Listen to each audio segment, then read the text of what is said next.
जो उसके दादाजी ने उसके लिए अरेंज की थी। धीरे धीरे भानुशाली ग्रुप नक्श को सारी लग्जरीज देता हुआ दिखाई दे रहा था। नक्श की सेक्रेटरी बहुत ही एफिशिएंट थी। आधे घंटे से भी कम समय में उसने नक्श के मुताबिक एक ऐसा सूट का इंतजाम किया जिसका कलर भी अच्छा था और उसकी फिटिंग भी परफेक्ट थी। अब नक्श को वाकई में लगने लगा था कि वो किसी बड़ी कंपनी का सीईओ है। फाइनली सूट मिल गया था और अब नक्श अपनी हवाई की सवारी करते हुए सीधा घर की तरफ निकल पड़ा था। जैसे ही नक्श घर में घुसा, उसने देखा कि उसकी बीवी लिविंग रूम में आईने के सामने ड्रीम लवर नेकलेस पहने अपने आप को निहार रही थी। निहारती क्यों नहीं, उसकी खूबसूरती में 4 चांद जो लग गए थे। ऐसा लग रहा था कि नक्श के तोहफे से उसकी बीवी काफी सेटिस्फाइड है। इतनी सेटिस्फाइड है कि जैसे ही उसे ये नेकलेस मिला, उसने झट से पहन भी लिया। लेकिन सच में अनिका की गर्दन पर ड्रीम लवर नेकलेस वाकई में काफी नोबल और एलिगेंट लग रहा था। मिरर के रिफ्लेक्शन से जब अनिका की नजर नक्श पर पड़ी, जो ठीक उसके पीछे खड़ा था, तो अचानक से अनिका के चेहरे के एक्सप्रेशंस बदल से गए। अनिका ने अपना ध्यान अपने कपड़ों की तरफ डाला जो उसने आज की फैमिली गैदरिंग के लिए पहने थे। एक तरह से अनिका ने नक्श के एग्जिस्टेंस को पूरी तरह से नजरअंदाज कर दिया था। आपको क्या लगा, अनिका नक्श को देखकर खुशी से झूम उठेगी? कैसे, क्यों? अनिका को तो पता ही नहीं था कि उसे ये नेकलेस नक्श ने दिया है।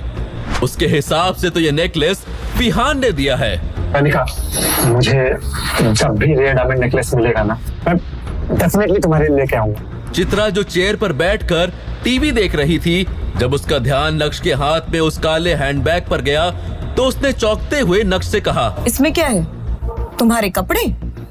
जल्दी जाओ और चेंज करो, हमें 5 मिनट के अंदर अंदर निकलना है। सारुचे, मैं अभी चेंज करके आता हूँ।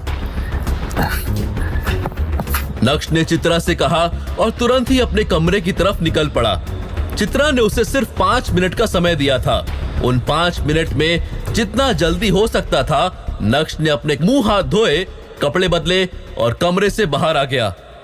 जब चित्रा की नजर नक्श पर पड़ी, जिसमें उसने ग्रे कलर का रॉयल सूट पहना था, तो उसकी आंखों में एक अलग ही लेवल का सेटिस्फैक्शन देखा जा सकता था। सूट बुरा नहीं है।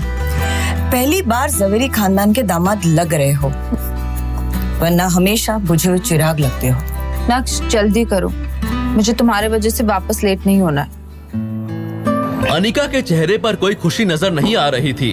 भले ही नक्श आज कितना ही हैंडसम क्यों न लग रहा हो, लेकिन अनिका उसे हमेशा की तरह दबा ही रही थी। नक्श ने कार ड्राइव की और जल्द ही वो तीनों जावेरी खानदान के मैंशन में पहुंच गए थे। मैंशन के पार्किंग लॉट में पहले से ही 10 से 12 शानदार लग्जरियस कार्स खड़ी थी। ऐसा लग रहा था जैसे महंगी गाड़ियों का एग्जीबिशन हो। चित्रा ने ब्राउन कलर की लॉन्ग ड्रेस पहनी थी। अनिका के बारे में क्या ही कहना, ब्लैक ड्रेस में वो गजब ही खूबसूरत लग रही थी और ऊपर से ड्रीम लवर नेकलेस ने उसे अप्सरा बना दिया था। जब चित्रा और अनिका मैंशन के हॉल में पहुंचे, तो उन दोनों की खूबसूरती ने काफी अटेंशन बटोरी। एज यूजुअल नक्श को किसी ने पूछा ही नहीं। वो दोनों उसे अकेला छोड़कर आगे निकल गए थे और चूंकि नक्श उन दोनों के पीछे पीछे आ रहा था, इसलिए सभी ने उसे इग्नोर किया। हालांकि कुछ ऐसे भी लोग थे जिन्हें ऐसी फैमिली गैदरिंग्स में नक्श का आना बहुत अच्छा लगता था। अब बैम्बो अंकल को ही देख लो, जब तक वो नक्श को नीचा नहीं दिखा देते, उन्हें नॉर्मल फील नहीं होता था। ओह, अपना नक्श वाह। मुझे तो यकीन ही नहीं हो रहा तुम्हें इतने अच्छे कपड़ों में देखकर। पहली बार तुम इंसान लग रहे हो। अरे मैं तो तुम्हें पहचान ही नहीं पा रहा था।